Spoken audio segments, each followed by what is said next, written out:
എല്ലാവരും പഠിക്കട്ടെ, എല്ലാവരും ജയിക്കട്ടെ. പ്ലസ് വൺ ഇംഗ്ലീഷിൻ്റെ ഷ്യൂർ ക്വസ്റ്റ്യനാണ് ഞാനും നിങ്ങളും ചർച്ച ചെയ്യുന്നത്. പാർട്ട് 3 വീഡിയോ ആണിത്. ഇത് കേൾക്കേണ്ടവർ ഇംഗ്ലീഷിൽ തോൽക്കുമോ എന്ന് പേടിച്ച് ഒന്നും പഠിക്കാതെ ഇരിക്കുന്നവർക്ക് വേണ്ടിയിട്ടാണ് ഇത് തയ്യാറാക്കിയിട്ടുള്ളത്. ഫുൾ മാർക്ക് അല്ലെങ്കിൽ A+ ലക്ഷ്യമാക്കി പഠിക്കുന്നവർ ഇത് കേൾക്കേണ്ടതില്ല. നോക്കാം. പോയം അപ്രീസിയേഷനാണ് നാം ചർച്ച ചെയ്യുന്നത്.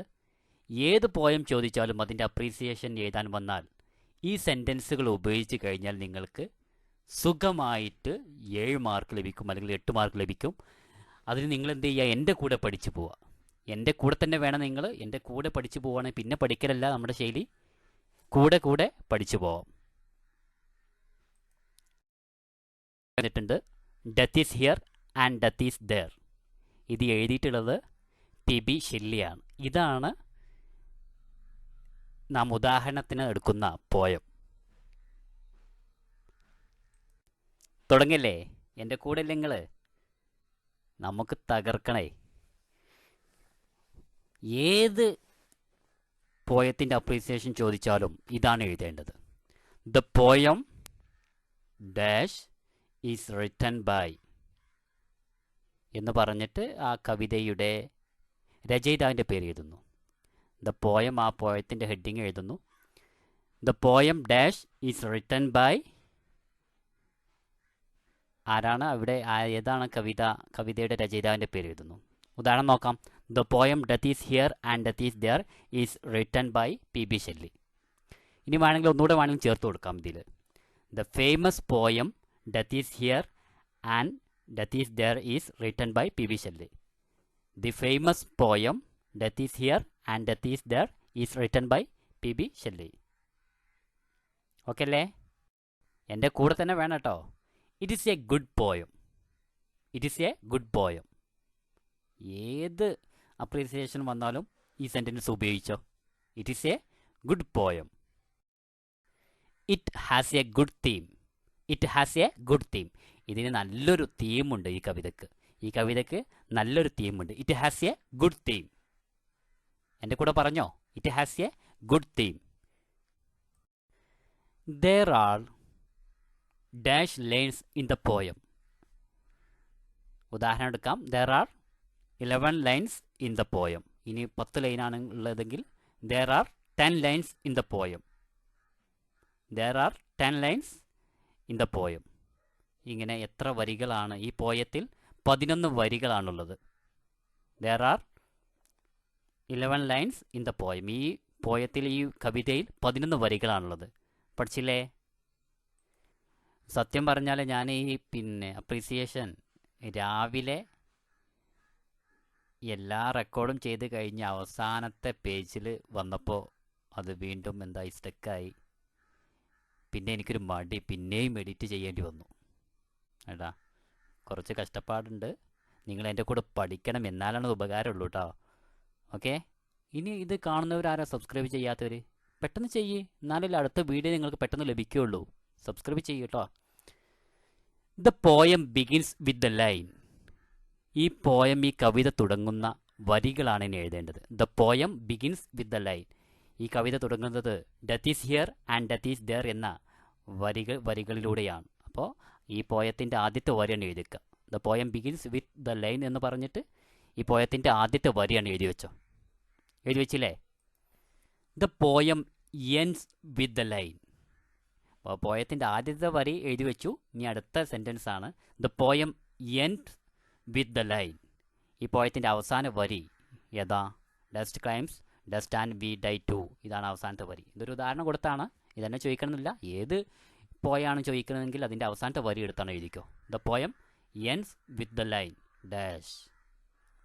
എൻ്റെ കൂടെ പറഞ്ഞു നോക്കാം. മാത്രമല്ല ഇത് എഴുതി നോക്കണം കേട്ടോ. അവസാനം എഴുതി നോക്കണം. എന്നാലാണ് നമുക്ക് എക്സാമിന് എഴുതാൻ പറ്റുന്നുണ്ടോ എന്ന് അറിയുള്ളൂ. ഇപ്പം തന്നെ ഈ വീഡിയോ കഴിഞ്ഞാൽ തന്നെ നിങ്ങൾ എന്ത് ചെയ്യണം? ഇത് എഴുതി പഠിക്കണം. ഇനി ഈ പോയത്തിൽ, ഈ കവിതയിൽ എന്തിനാണ് പ്രാധാന്യം നൽകുന്നത് എന്നാണ്. The poet speaks about the importance of dash. The poet speaks about the importance of death. ഇതിൽ മരണത്തെക്കുറിച്ചാണ് പറയുന്നത്. The poet speaks about the importance of death. മരണത്തിൻ്റെ മരണത്തെക്കുറിച്ചാണ് ഇതിൽ പറയുന്നത്, ഈ കവിതയിൽ പറയുന്നത്. നിങ്ങൾ ഏത് കവിതയാണ് ചോദിച്ചത്, അതിൻ്റെ പ്രധാനപ്പെട്ട കാര്യം, മെയിൻ തീം എന്താണെന്നുണ്ടെങ്കിൽ അത് എഴുതുക.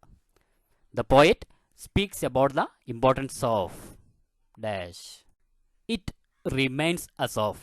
ഇറ്റ് റിമൈൻസ് അസ് ഓഫ്, ഇത് നമ്മെ ഓർമ്മിപ്പിക്കുന്നു എന്ന് പറഞ്ഞിട്ട് ബാക്കി കാര്യങ്ങൾ എഴുതാം. It reminds us death may come at any time. മരണം ഏത് സമയത്തും വരാമെന്ന് ഈ കവിത നമ്മെ ഓർമ്മിപ്പിക്കുന്നു. It reminds us of dash. ഞാനിങ്ങനെ ഇത് പറയുമ്പോൾ എൻ്റെ കൂടെ തന്നെ പറയണം കേട്ടോ, എന്നിട്ട് ലാസ്റ്റ് എഴുതി നോക്കും വേണം. വെറുതെ ഇങ്ങനെ കേട്ട് പോയിട്ട് കാര്യമില്ല. അതുകൊണ്ട് നിങ്ങൾക്കും എനിക്കും ഉപകാരമില്ല. നോക്കാം. The poet uses a lot of poetic devices. The poet uses a lot of poetic devices. Once more, the poet uses a lot of poetic devices. ഈ കവി ധാരാളം കാവ്യാത്മകമായിട്ടുള്ള ഉപകരണങ്ങളും ശൈലികളൊക്കെ ഉപയോഗപ്പെടുത്തിയിട്ടുണ്ട് ഈ കവിതയിൽ. ഇതാണ് ആശയം. The poet uses a lot of poetic devices. They make the poem beautiful. അവർ ഈ പോയത്തെ beautiful ആക്കിയിട്ടുണ്ട്. They make the poem beautiful. They make the poem beautiful. ഇതൊക്കെ ഏത് അപ്രിസിയേഷൻ വന്നാലും എഴുതാൻ പറ്റുന്നതാണ്. The poem has the rhyme scheme dash. ആ പോയത്തിൻ്റെ rhyme scheme എന്തെയാണ്? AABBCDEFF ആണ്. ഇത് പോയത്തിൻ്റെ റൈം സ്കീം എന്താ ചെയ്യുക? അതേപോലെയാണ് എഴുതി വെച്ചത് അല്ലേ? The poem has the rhyme scheme dash.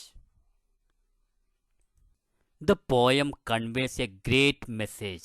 ഈ പോയം മഹത്തായൊരു സന്ദേശം നൽകുന്നുണ്ട്. ഏത് കവിതൻ്റെ വന്നാലും എഴുതി കൂടെ ഇത്. The poem conveys a great message. The poem conveys a great message. It teaches us a great lesson. It teaches us a great lesson. It teaches us a great lesson. ഇത് നമ്മെ മഹത്തായ പാഠങ്ങൾ പഠിപ്പിക്കുന്നു, വലിയ വലിയ പാഠങ്ങൾ പഠിപ്പിക്കുന്നു. It teaches us a great lesson. അടുത്ത സെൻറ്റൻസ് ഇങ്ങനെയാണ് എഴുതേണ്ടത്. The poet has used simple language. ഈ കവിതയിൽ ഈ കവി ഉപയോഗിച്ചിരുന്ന ഭാഷ എന്ന് പറയുന്നത് ലളിതമായിട്ടുള്ള എല്ലാവർക്കും മനസ്സിലാവുന്ന ഭാഷയാണ്. The poet has used simple language. The poet has used simple language. He has used fine imagery. The poet has used fine imagery. ഈ പോയറ്റ്, ഈ കവി മികച്ച ഭാവനയാണ് ഈ കവിതയിൽ ഉപയോഗിച്ചിട്ടുള്ളത്. നല്ല ഭാവനയിലാണ് ഈ കവിത എഴുതിയിട്ടുള്ളത്. The poet has used fine imagery. The style is smooth and clear. ഈ കവിതയുടെ സ്റ്റൈൽ എന്ന് പറയുന്നത് സ്മൂത്തും അതേപോലെ ക്ലിയറുമാണ്, വ്യക്തവുമാണ്. The style is smooth and clear. The title is, ഇനി ആ കവിതയുടെ ഹെഡിങ് ആണ് എഴുതേണ്ടത്. The title is, ഉദാഹരണം നോക്കാം. Death is here and death is there. The title is എന്ന് പറഞ്ഞിട്ട് കവിതയുടെ ഹെഡിങ് കൊടുക്കുന്നു. The title is Death is here and death is there. The title is എന്ന് പറഞ്ഞിട്ട് കവിതയുടെ ഹെഡിങ് കൊടുക്കുന്നു. കൊടുത്തില്ലേ? It is very apt. ഇത് ഈ കവിതയുടെ ഹെഡിങ് ഏറ്റവും ഉചിതമാണ്. ഇതിന് ഈ കവിതയ്ക്ക് ഉപയോഗിക്കുന്ന ഹെഡിങ് ഏറ്റവും ഉചിതമാണ്, ആപ്റ്റാണ്. It is very apt. It is very apt. It is very apt. ഓരോ വാക്കുകളും എന്തിനാ അറിയോ പിന്നെ പിന്നെ ആവർത്തിക്കുന്നത്? എൻ്റെ കൂടെ തന്നെ പഠിച്ചു പോവാനാട്ടാ. I like the poem very much. ഞാൻ ഈ കവിത വളരെയധികം ഇഷ്ടപ്പെട്ടു അല്ലേ? ഇഷ്ടപ്പെടുന്നു. I like the poem very much. I like the poem very much for its reality. ഇതോടുകൂടി നമ്മൾ 7 മാർക്കാണ് കരസ്ഥമാക്കി. ഒരു കാര്യം പറയട്ടെ പ്രിയപ്പെട്ടവരെ, ഇതൊന്ന് ഒരിക്കൽ കൂടി ഒന്ന് നോക്കാം. നിങ്ങൾ പഠിച്ച കാര്യങ്ങൾ ഒന്നുകൂടി ഓർത്ത് നോക്കാം. The poem death is here and death is there is written by P B Shelley. It has a good theme. ഇതിനൊരു നല്ലൊരു തീമുണ്ട്. There are 11 lines in the poem. ഈ പോയത്തിൽ 11 ലൈൻസുകളുണ്ട്. The poem begins with the line. ഈ പോയത്തിൻ്റെ ആദ്യത്തെ വരി എഴുതുന്നു. The poet ends with the line. ഈ പോയത്തിൻ്റെ അവസാനത്തെ വരി എഴുതുന്നു. The poet speaks about the death. Poet എന്തിനെക്കുറിച്ചാണ് സംസാരിക്കുന്നത് എഴുതുന്നു. ഇറ്റ് റിമൈൻസ് അസ്, അത് നമ്മെ ഓർമ്മപ്പെടുത്തുന്നത് എഴുതുന്നു. The poet uses a lot of poetic devices, ഈ കവി വളരെയധികം കാവ്യാത്മകമായിട്ടുള്ള ഭാഷകളും ഉപകരണങ്ങളും ഉപയോഗിക്കുന്നു. They make the poem beautiful, അവരെന്ത് ചെയ്യുന്നു, ഈ കവിതയെ മനോഹരമാക്കുന്നു. The rhyme scheme of the poem എഴുതുന്നു. The poem conveys a great message, ഈ പോയം വളരെയധികം നല്ല മെസ്സേജുകൾ നൽകുന്നു. It teaches us a great lesson, ഇത് വലിയ വലിയ പാഠങ്ങൾ നമുക്ക് നൽകുന്നു. The poet has used simple language, ഈ പോയറ്റ് ഉപയോഗിക്കുന്നത് ലളിതമായ ഭാഷയാണ്. He has used fine imagery, ഇവർ ഉപയോഗിക്കുന്നത് കാവ്യാത്മകമായിട്ടുള്ള നല്ല ഇമേജറിയാണ് നമ്മുടെ. അതേപോലെ the style is smooth and clear, ഇതിൻ്റെ സ്റ്റൈൽ എന്ന് പറയുന്നത് ക്ലിയർ ആണ്, സ്മൂത്ത് ആണ്. ദ ടൈറ്റിൽ ഈസ്, ഈ കവിതയുടെ ഹെഡിങ് എന്ന് പറയുന്നത് death is here and death is there എന്നാണ്. It is very apt, I like the poem very much for its reality. ഇത്രയേ ഉള്ളൂ ഇന്നത്തെ വീഡിയോ. Okay, thank you. അടുത്ത പാർട്ട് നമുക്ക് നോക്കാം അല്ലേ. ചിത്രം നിങ്ങൾ എന്ത് ചെയ്യുക, കമൻറ്റ് ചെയ്യുക. മാത്രമല്ല, ഇഷ്ടപ്പെടുന്നില്ല എങ്കിൽ അൺലൈക്ക് ചെയ്യണം. സബ്സ്ക്രൈബ് ചെയ്യാത്തവരുണ്ടെങ്കിൽ സബ്സ്ക്രൈബ് ചെയ്യണം. Thank you.